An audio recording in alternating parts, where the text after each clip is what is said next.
On this episode of AV Week, we talk about manufacturers working together to help the integrator integrate better. Also talk about succession plans as the head of Biamp steps down, the COO takes over. Also talk about Waveguide being purchased by Compass, what that means for the future of AV. All that and more next on AV Week. The network for the AV industry. What are you listening to? This is AV. This is AVNation. This is AVNation. AV Week is brought to you by our fine group of underwriters, companies like Peerless AV. This is AV Week, episode 277, recorded Friday, December 16th, 2016. Lunch Lady, Standardization. Ready. AV Week. Performing scan. Week. Online. This is AV Week. AV Week. This is AV Week, your weekly wrap-up of audio-visual news and information. My name is Tim Albright. I am your host. With me to talk about said news and information, first and foremost, his name is Harry Mead. He's a CTSD and a fine human being. Works for a company called Scenario. How are you, sir? Not bad. How are you today? Doing well. Also with us is Mr. Justin Kennington. Justin is from AVWeek. Hello, sir. Hello, everyone. Very colorful. If you're watching the video, if you're not watching the video, you're missing. This is a big video test pattern sweater. Very colorful. Very sweater. important. I'm always thinking. You are always thinking. Last but not least, the gentleman who's making the video portion of this very possible. His name is John Green. He's from a company called Advanced AV. Hello, sir. Happy holidays, everybody. Absolutely. Real quickly, this is kind of a couple pieces of housekeeping, I guess, before we get started. First and foremost, this is our last sort of live-ish show of the year. We're recording this on the 16th of December. Next week will be our yearly wrap-up of the year's show. We'll do a best of somewhere around Christmas and New Year's. Then we'll hit the ground running. Actually, I'm very kind of excited that our very first episode of the year of AV Week will be a special we do with a gentleman by the name of Ian Altman that we met at AVWeek. So talking about the business and kind of a forecasting. Second thing is our first ever AVNation awards are up. So if you get a chance, please stop by the website and put your 2 cents in for that. All right, guys, here we go. First up and foremost, we have a Biamp and Shure has gotten together, and they are the press release and the story is about integrated compatibility between Biamp Tessera and the Shure Microflex array microphones. Now, if you missed our coverage of ISE, this is where Shure first released it. Now, they had InfoComm 2015, they had some super secret meetings, but the ISE 2016 was when they first announced this and released this. Harry, from your standpoint, I want to get yours, and then John and Justin's, but how important is this when you're either designing a system or putting a system in to have two disparate manufacturers kind of working together like this? Well, it works well because then you can just go into the software and just configure it and be done. I thought it was a bigger story that it looks like they're starting to bite off more Dante than they have been, because that's what the Microflex is run off of. Biamp, because Dante or Shure's running on Dante. Yeah. And I mean, honestly, I didn't hit the Biamp booth that hard at InfoComm, so I'm not sure what. I heard they had a Dante card or something like that for their frame. But what that looks like is they're putting in Dante boxes and things for that they're going to bring out at ISE if they're going to be talking to this Microflex directly. And I think that's a bigger story than necessarily the fact that they're working with Shure, because that kind of intercompany thing happens relatively regularly. But the fact that they're widening their stance a little bit because they've been, no, we are AVB. And The fact that they're letting other people play in the sandbox a little bit, it to me speaks a little bit to where they want to try and be more all-encompassing and be able to take care of some of the market that a lot of the market has just standardized on Dante. And so when they went the transition between the Flex, when the Nexia line and that, they had CobraNet, and they continued that with the Nexia, and the Tessera line.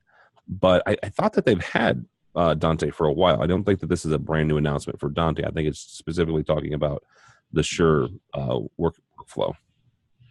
As far as I know, they had it in the Tessera line. They didn't have it on on the Nexia line or anything like that. I think you're right. Yeah. In the Tessera line, they had it for and somebody can prove me wrong, but in the Tessera line, they only had it as a card for their big servers. On the chassis, yeah, you're right. Yeah. On the chassis. I don't know about everybody else, but we use the crap out of Tessera Fortes, which are the all-in-one boxes. Those are AVB only. Right. So there's been no Dante on that. So that makes me wonder if they're going to possibly pop some Dante on there. That's a very good possibility. John, when you go in and talk with clients and working through the needs analysis, is this something that you consider, or is this one of those kind of it's an added benefit, something that's kind of a whipped cream on top of a system that you can put these two together? Well, I'm gonna go at it, as I always do, a little bit differently. And my initial reaction to the read of the article is that it's an actual public announcement of two competitors that have similar offerings inside of their product lines working together. I think that's a big statement. It is an inkling to some degree of the conversation we've had multiple times throughout the year of a standardization. Some effort to work together towards some kind of a common goal. That's what I consider to be standardization right now. It's also refreshing not to see two companies buy each other and actually still stand alone on themselves and be able to meet the needs. And again, as a systems integration company, this is one of the more charming things. I mean, we often struggle with the situation like we like the Shure microphone systems, but they're DSP, and they offer a DSP to match that. Works okay, but we have programmers that really can make a Biamp DSP sing or that type of a solution. So we're doing it already. So for them to formalize it, it makes it a lot easier for us. And two of the best companies that are attacking the audio issues in a conference room. So kudos. I'm like 2 thumbs up on that one. We'll get to the buying again. We have another story of somebody getting bought. We'll get to that. Mr. Kennington, you've been a part of manufacturing. You've been a part of all kinds of things. You're back to manufacturing now with AVDivision. Talk for a second, if you can, about some of these deals and how they get done and how working with two separate companies works. I think the interesting part here to what John said is about, okay, Shure has their own line of DSPs. What does it say went on internally there for them to come out and say, we're going to work with Biamp on their DSPs? There's probably some interesting internal politics around that. Should we be pushing and selling our own? But meanwhile, if integrators are out there saying, you know what, I don't like yours, yep, you may as well just sell the microphones that you're known for and work with somebody else's DSP. Mm-hmm. I thought it was interesting what Harry brought up about Biamp maybe getting closer to Dante. And I wonder, are we reaching a point where AVB is sort of over? I worry that they spend a little too much time worrying about trying to be open and standardy and a little too little time about real adoption. And Dante is all about adoption, and now is everywhere. So here's my 2 cents on AVB, and I have said this publicly. I've said this to the folks that work at Avenue. So this is nothing new. The AVBs and TSN, the Avenue Alliance's biggest problem is marketing. It is the fact that they came out to the AV industry and said, hey, we're AVB. Isn't this great? Isn't this idea great? They didn't have any products when they first came out. Avenue Alliance is a working group. The AVB was a working group inside IEEE. Same group that gave you Wi-Fi and Wi-Fi Alliance and all that. And they came out and said, well, instead of AVB, let's call it TSN. Okay. Okay, sure. Groovy. Couple 3 years after that, let's just change the name. Let's change the moniker. Except for the fact that folks like Biamp and folks like Harman and Meyer and Extreme Networks were already working on the AVB part and marketing it as AVB. They need to decide, the Avenue Alliance needs to decide what they're going to call this and market this before they can go forward. Because changing the name, and it happens because it's a working group, right? It's a bunch of engineers getting together and saying, well, now it's AVB because it's audio video bridging, and now it's TSN because it's time sensitive networks, okay? And in 6 months, it might be a different working group and it might be a different name. The technology is the same though, and the technology is where the nuts and bolts gets.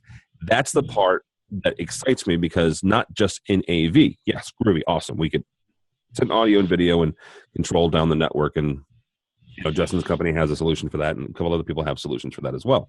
Obviously, Dante has jumped forward, but it is the non-AV part that's taken hold of the Avenue Alliance technology. Companies like Harman, everything AV aside, the reason Samsung bought them for $8 billion was because of their car stuff, and that runs on the Avenue Alliance technology. I don't care if you call it AVB or TSN. That's what it runs on. So that's the kind of thing that excites me. Will it take on and will it take hold in AV? I really have no idea. But the technology is still exciting to me in general, regardless of the implications. Yeah, there's important and interesting problems that they're solving technically. Yeah. But I wonder if that change to TSN is really sort of reflecting of internally a recognition that the traction isn't as strong as they wanted in AV. There are other applications, industrial control, automotive, as you mentioned. If maybe this is a refocusing away from AV and on other places where they might find success that kind of, frankly, never came. I mean, Dante, who worried about one thing, let's get our technology adopted, did that, and now I think is a clear winner in real market terms. In market share, absolutely. Now, I'm part of the... Go ahead, Eric. Go ahead. No. Oh, okay. No, you go. Yeah. Part of the fact is that the V never existed until like this year. 6 months ago. It was Biamp. Right, at Infocom. Okay. It was big A, little V, big B. Yep. And it just... Again, like Tim said, it was a marketing thing where it's like, hey, we've got AVB and we can do audio and video over our network, but you have to use this one particular switch by this one particular manufacturer in order to make it work, and it has to be this particular wired, and it has to be this, and it has to, and by the way, nobody actually uses it. Well, except for here. One thing about the switch, you don't have to. The only Avenue certified switch, the Avenue certified switch, is still Extreme Networks. Cisco has one. It's not been certified yet. Okay. Linksys, is it Linksys or there's a couple of more that you can flip a switch and do some back end, but they're not certified. That is the difference. Right. I think that the technologies, Dante is an example, the technologies that don't want to rely on specialty features of a switch, I think are incredibly important in our industry. Again, in industrial robots or something, maybe that's a different industry and we can say use this switch and control it. I don't know. Maybe that's okay with them. But here in AV land, in my experience, when the AV guy goes to the IT director's office and says, hey, we need to pull out all those switches that you've got installed there, and we're going to install these special ones for my AV stuff, I think you're more likely to get your AV guy fired than new switches. All right. Real quickly, as we're already talking about Biamp, and this is where I remind our fine listeners that Biamp is actually an underwriter of AVNation. They had an interesting, what I would say is a significant announcement this week. Steve Metzger, current CEO and president of Biamp, is stepping down at the end of the year, and Matt Zwisky is the current COO, is becoming president and CEO at the beginning of the year. John, I want to start with you here, and just that nothing bad's happened, nothing evil's happened. It's just Steve Metzger is saying that he wants to spend more time with his family. He's moving back to the southeast. Sure. Biamp is in Beaverton, Oregon, the direct opposite area of the Southeast.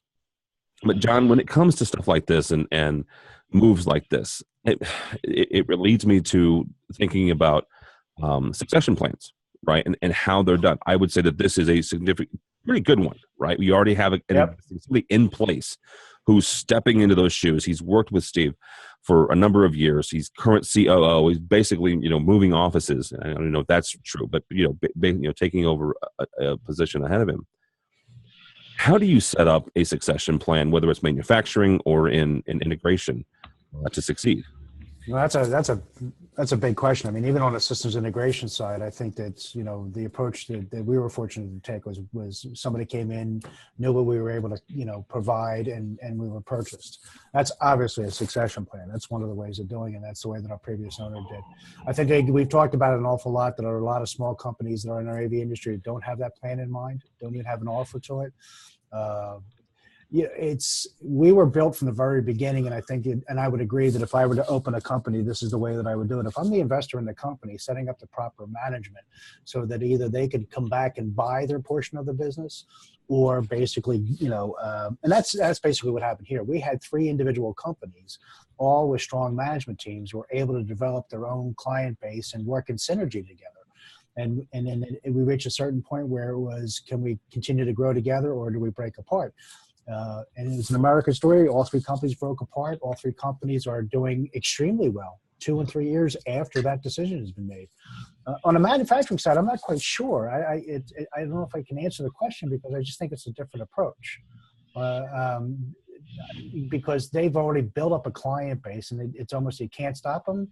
If you don't have a succession plan in place, you're just lights out. Do you know what I mean? I mean, it's automatic. And Biamp's got a good client following. It got a good brand name. They just literally have to have a caretaker at this particular point, and then have that caretaker turn it into the next level. Yeah. So that's my impression. All right, Justin, from your standpoint, and you've been, like I said, you've been involved in manufacturing. How do you hand off the baton, as it were, to the next generation? I mean, I guess in my just career generally, I've always been taught to be always training my replacement. I just sort of treat my job as something I would rather not be doing. So let's train some other people to do it.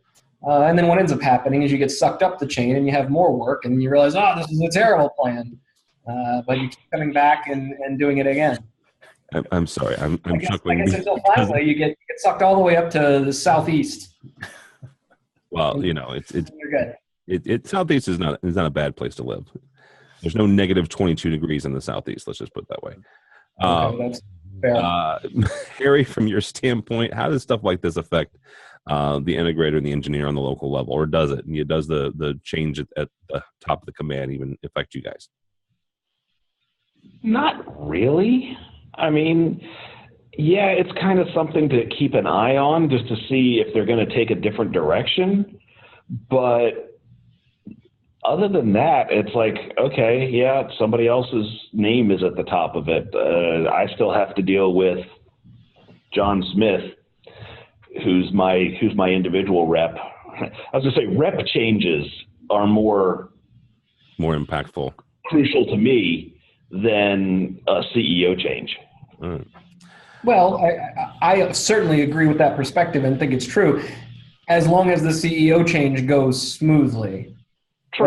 Right? To what John was talking about, I mean, if you get this kind of transition wrong, then okay, the whole company can crumble, and suddenly the customers will feel it and will experience it, and we'll have to go shop somewhere else. And that's why it's important at the CEO level to keep the continuity of the company and keep the growth plans, or change the growth plans if the new guy has new ideas. But I would even expand it even further. Is that if you're not keeping that thought process even internally, you're doomed. And I somewhat disagree rather strongly, Harry, on the fact that if my top engineering person walked in tomorrow and said, "Yeah, I'm going to go spend more time with the family," and I wasn't prepared for that, I'm doomed.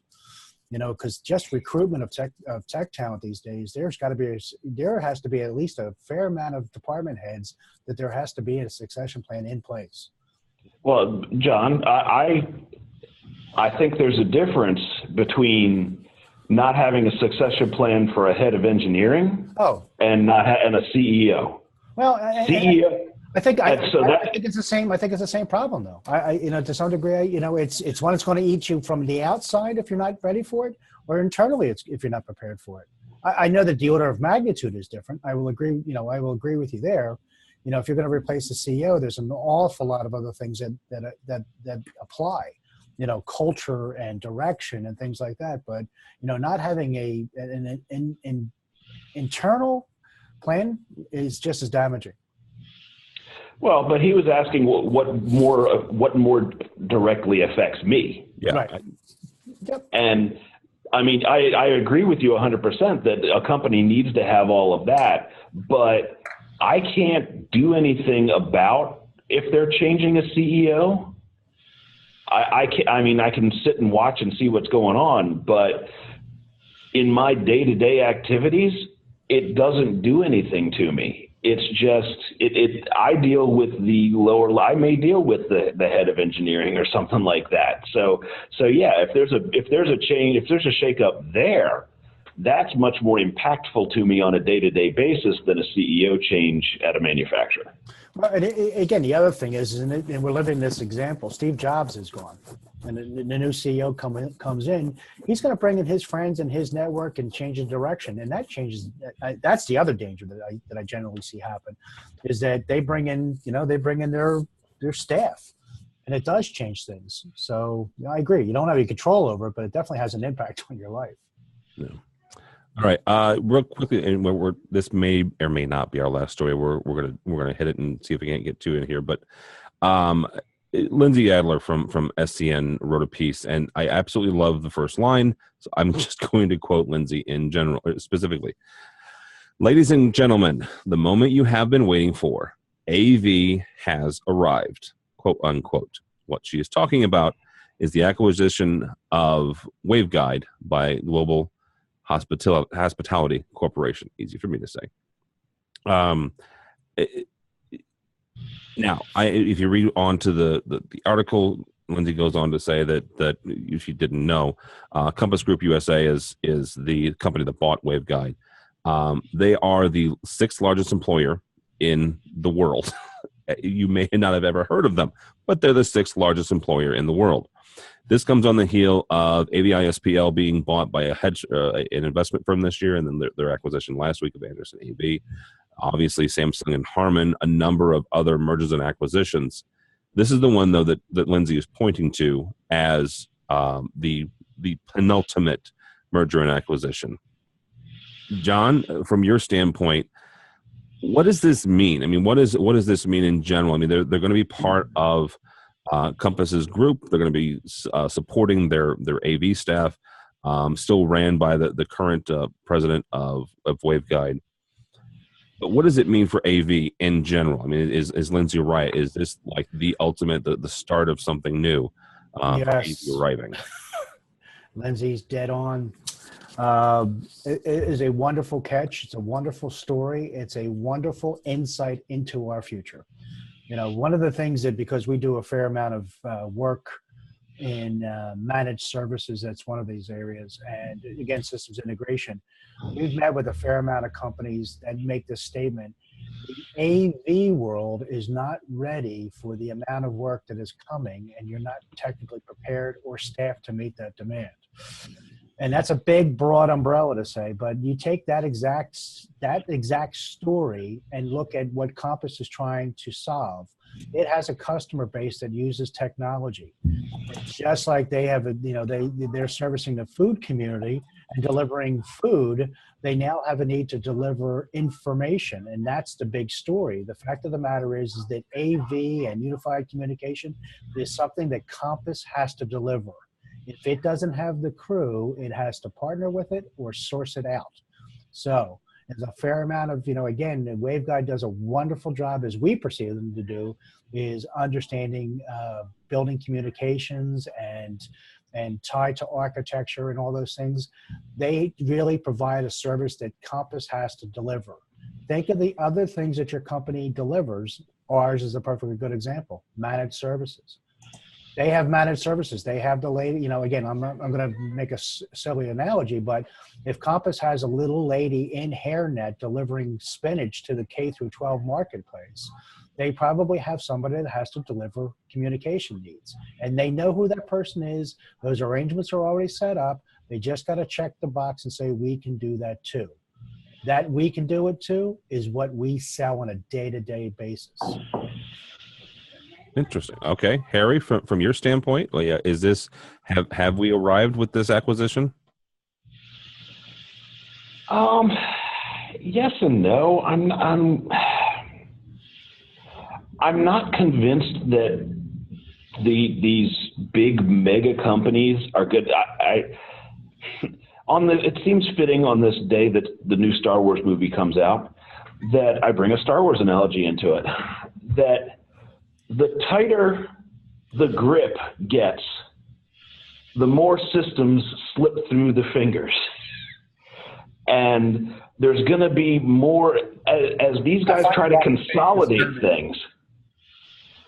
As these guys try to consolidate things in these larger, bigger companies, there's going to be room for somebody to come in who's much more nimble and be able to take care of people's needs in a much more nimble and personalized fashion. I think you're going to start losing some of the personalization that has happened with AV as we start to get to these bigger and bigger monster companies. All right. Justin, from your standpoint, where does this leave us? I certainly understand that concern, and yet I think there can be evolving sort of technical solutions to that problem. I think as the manufacturing community moves more and more away from complicated hardware differentiation and more towards software as differentiator, as providing the user experience, then companies large and small have a sort of simpler, easier means to customize that user experience. I've known Waveguide for a few years. What I understood was somewhat unique about them is that they provided both AV consulting and also programming. They understand that providing that software service is what really sort of solidifies their user experience. You don't just say, I need to find an integrator to bid on installing some hardware and then leave it to them to actually create the in-room experience. Instead, you say, okay, I need somebody to go bid and install this hardware because I need some hardware, but at the end of the day, who cares what it is? Software, the user interfaces that create the user experience, allow them to differentiate and allow you to tailor the system to large customers, small customers, whoever it is. So I certainly understand where you're coming from, Harry. I think that there is, the bigger all these companies get, the harder it is to tailor to everyone. But I think with a focus on software and user experience, I think that becomes practicable. Go ahead, John. Justin, I agree with you, and I guess in my diatribe that I threw out there, the fact of the matter is programming is one of those issues. System design is one of those things. Integration is one of those things. So if Compass decides that they're going to buy, a company because it does the world's best system integration, like the physical hanging and banging, that fits perfectly into this model. The fact that they found somebody that does some consulting and programming fits perfectly into that. They find somebody that provides really good AV staffing. It's that type of thing it fits perfectly into this. I always, and I hate to do this, but I give it to Julian Phillips every single time: go big, go niche, or go out of business. And I think that that's really the way it's going to be. We have consistently, as an industry, have treated these spaces as really specialty spaces, even the benign small spaces. Oh, it's a magic that we do. And that's not what our customers are giving us back anymore. They're saying, dumb it down if you have to, damn it. I just want to have 100 of these things so I can communicate properly. So I think that there will always be a niche space for us to feel warm and fuzzy about, but the clients aren't asking for it anymore. They want a standardization and they want a lot of it. Mm-hmm. Yeah, absolutely. And one of the things is I would say that there's, you've got the niche, which is, whether it's the large auditoriums or stadiums or what have you, but you're also going to have 100 different classrooms. right? So you might have a campus, the campus I worked for, we had 183 spaces, okay? 175 of those were classrooms, and we had standardized on them when I left. Now, the other remaining ones were one-offs, banquet facilities, and large lecture halls.